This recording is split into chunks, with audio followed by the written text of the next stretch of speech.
Hello, friends. Welcome to another edition of Transformational Astrology. And we want to talk about this full moon that's coming up on Thursday the 10th. And really, I think the main thing to say about it is the configuration of outer planets that it accompanies. So let's take a look at the chart without further ado. And, to me, the amazing thing about this configuration, we would like to have this be actually house calculations wise to natural houses. So TimePassages software allows that, so we can put that the way we usually do it with Aries at the beginning and so on for the first, second, and third house. And the thing that I want to stress about this right away is this amazing outer planet configuration where we have Pluto at 2 degrees moving backward in retrograde motion. We have Uranus just entered into Gemini, therefore trine, close trine. And at the midpoint, at about 2 degrees of Aries, we have Saturn and Neptune separated by just a mere quarter of a degree, 155 to 209. So these four planets, the four outer planets, are very, very tight configured in this trine and sextile. And even though it's not a square opposition, which would be a T-square, which would be even more strong, of course, that is a stronger aspect. The flowing aspects are a little bit easier to deal with, but we're still talking about outer planet energies in combination. Now, these aren't really touched off so much by the moon itself in this full moon at 18 degrees 50 of Capricorn. But interestingly, I think it's very interesting, Jupiter does sit here on the absolute parallel. If we look, 2307 is the declination of Jupiter. It's parallel to the Sun, and it's also exactly contraparallel to Pluto, because Pluto, if we look, we can right-click in the TimePassages software to see the declinational aspects.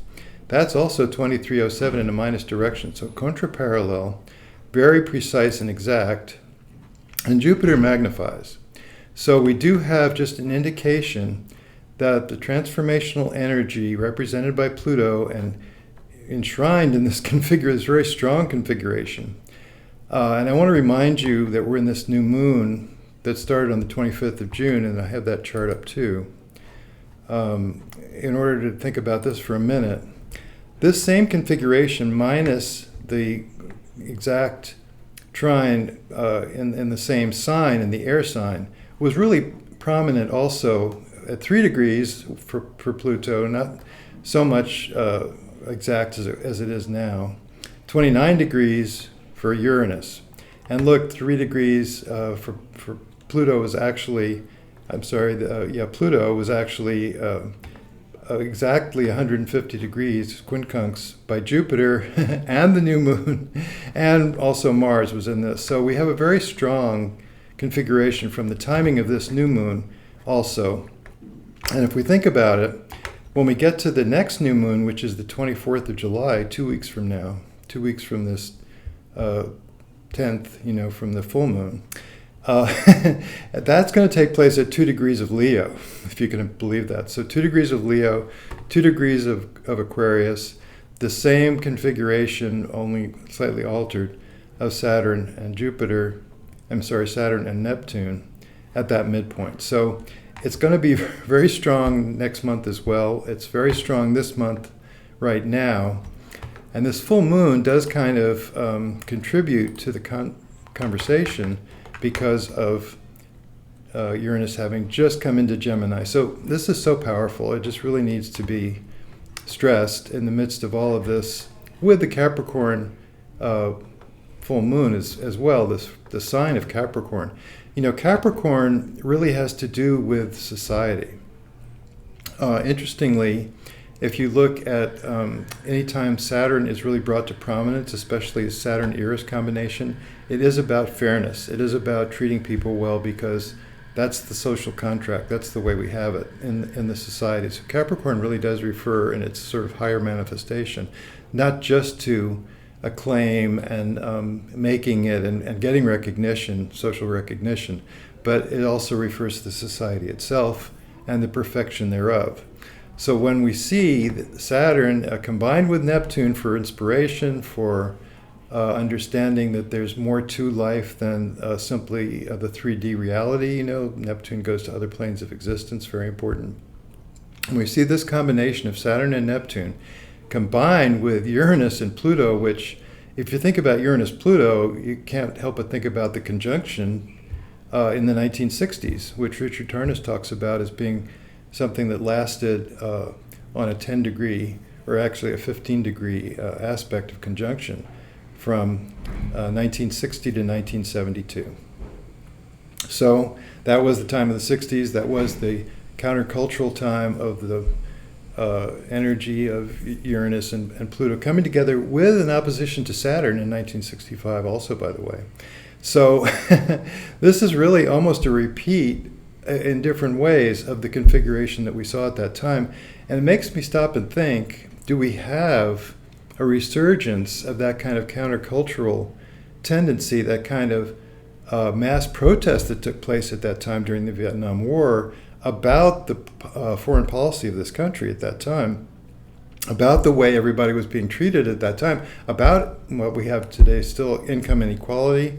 Do we treat, this is the sign of a mature society, do we treat the least among us, the most vulnerable among us? Do we treat that group of people well? Do we take care of everybody? And that's just what is the fundamental disruption of this time. As far as what we could see happening in the zeitgeist, we can think of it also in our own lives. Is there a way that we are maybe not where we need to be? Is there a way that we are in the midst of transformation? And with Uranus, I'm experiencing this Uranus coming into Gemini as being very mentally active. You know, it's like things are not so simple. Time is not so simple. We need to take into account sort of more cosmic time, and Neptune tells us the same.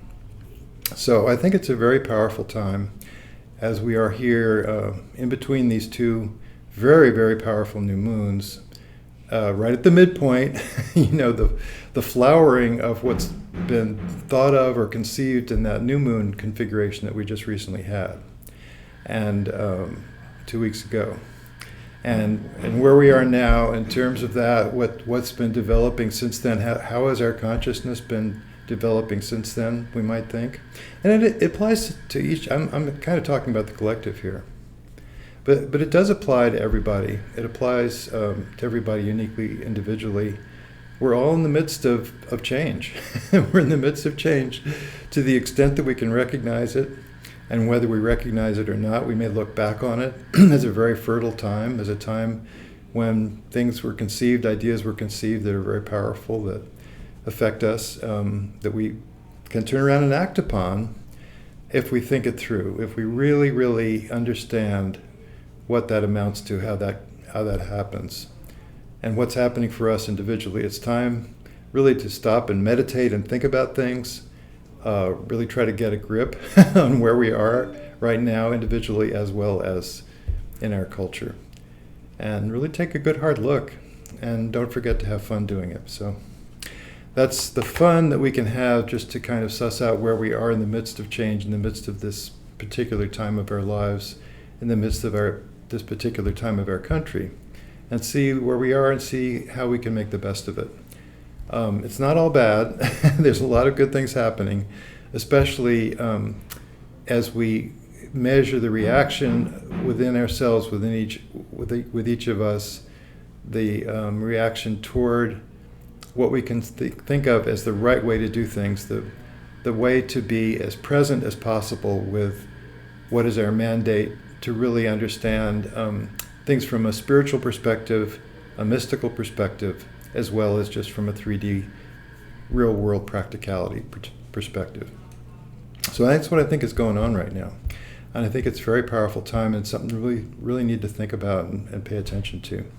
And one other thing that I'd like to bring up and remind everybody too, is we do have this Pluto Haumea square that I've been talking about, and whenever it's triggered, what's happening there is the truth is coming to light, because there are many attempts. You could call it propaganda, you could call it advertising, you could call it ways of conceiving reality that don't match up, but that serve a purpose, serve a particular purpose.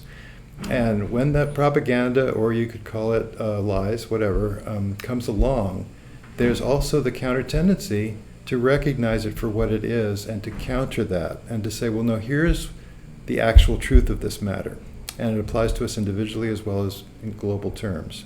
And we do have this very strong, because triggered by all these, the 0 and the 1, there's a yod that would make a yod formation from Saturn, Neptune, and Uranus to the position of Haumea in the sky.